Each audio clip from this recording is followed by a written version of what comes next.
Kita sudah terhubung bersama dengan Bapak Octavianus Audi, pengamat pasar modal. Ya, halo, selamat sore nih, Mas Audi ya. Selamat sore Mas Pras. Iya, apa kabar? Kabar baik, terima kasih. Ya, salam sehat Mas.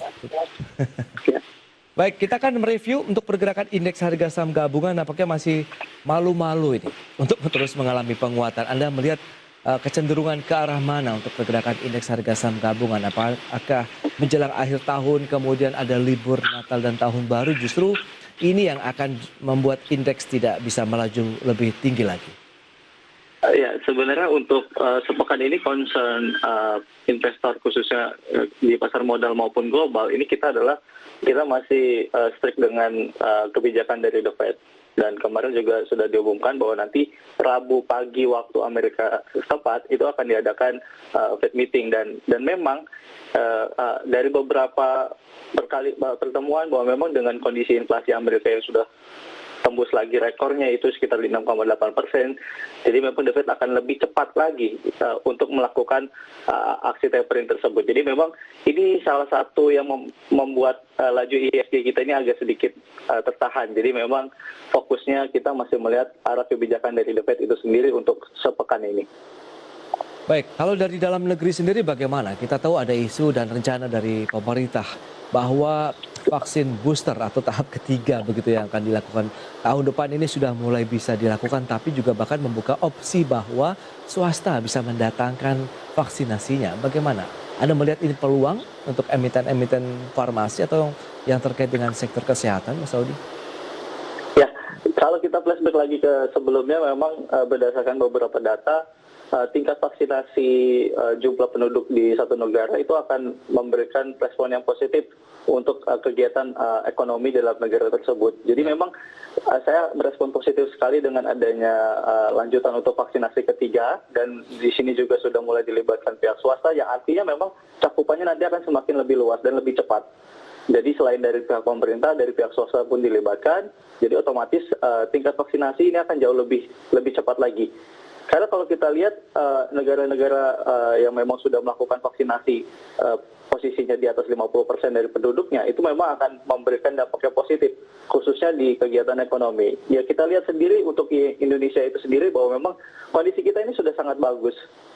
Dan ini saya juga apresiasi dari kegiatan yang dilakukan oleh pemerintah. Kita juga posisi lima besar untuk vaksinasi di dunia. Jadi saya pikir kita harus terus mempertahankan kondisi seperti ini. Dan memang langkah pemerintah untuk mempercepat lagi vaksinasi ketiga atau booster ini, saya pikir ini akan menjadi sentimen yang positif sekali, khususnya untuk Indonesia, ditambah lagi untuk emiten-emiten farmasi, dan ditambah juga memang concern juga di sini pemerintah sudah mulai melibatkan pihak swasta, jadi saya pikir sentimennya akan sedikit banyak terdampak positif untuk emiten farmasi itu sendiri. Nah, bisa pilih-pilih nggak nih Mas Audi dari sekarang? Karena kan tahun depan baru bisa terlaksana. Apa yang bisa kita sasar nih?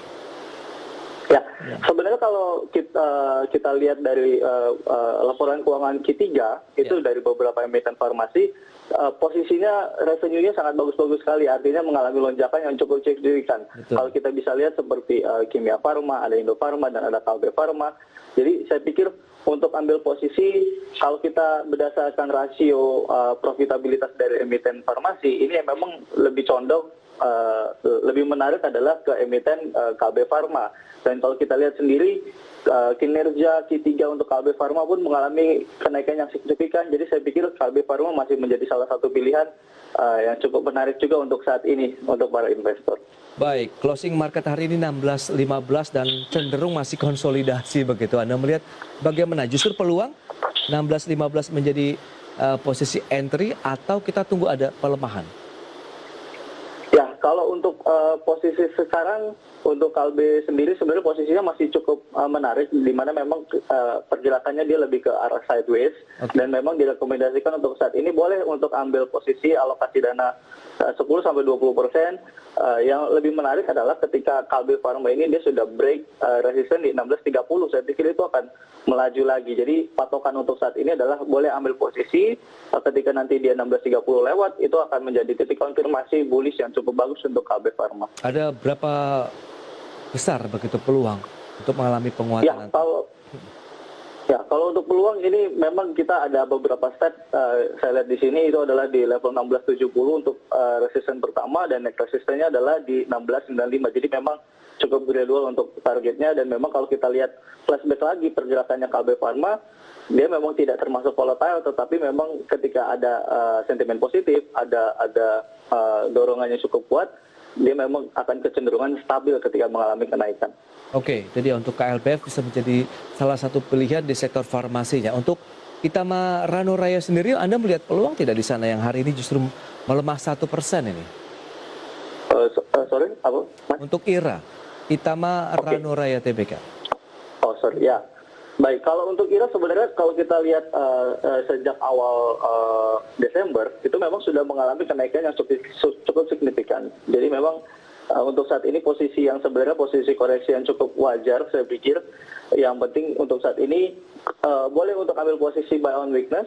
Position yang perlu dijaga untuk saat ini adalah selama dia tidak turun ke bawah level 1960, saya pikir masih ada chance dia untuk rebound lagi dalam jangka pendek, dengan target pertamanya atau terdekatnya adalah menuju 2200. Jadi memang cukup lumayan sebenarnya. Iya. Tapi kalau lihat tahun depan peluangnya akan lebih tinggi lagi. Ya, kalau kita lihat dengan berdasarkan yang sebelumnya, ya, contohnya di kuartal ketiga ini, dan memang itu adalah dampak dari kegiatan atau adanya COVID itu sendiri, saya pikir ini akan menjadi sentimen yang positif. Jadi ketika memang nanti lebih dilibatkan lagi, dalam arti pemerintah sudah memberikan akses bahwa pihak swasta ini boleh melakukan vaksinasi atau untuk booster yang ketiga ini, saya pikir akan menjadi lebih menarik lagi untuk kedepannya. Gitu. Tetapi yang perlu diperhatikan di sini, tingkat kebutuhan vaksinasi secara nasional ini kita perlu perhatikan juga. Gitu. Jadi memang semakin merata vaksinasi akan semakin baik.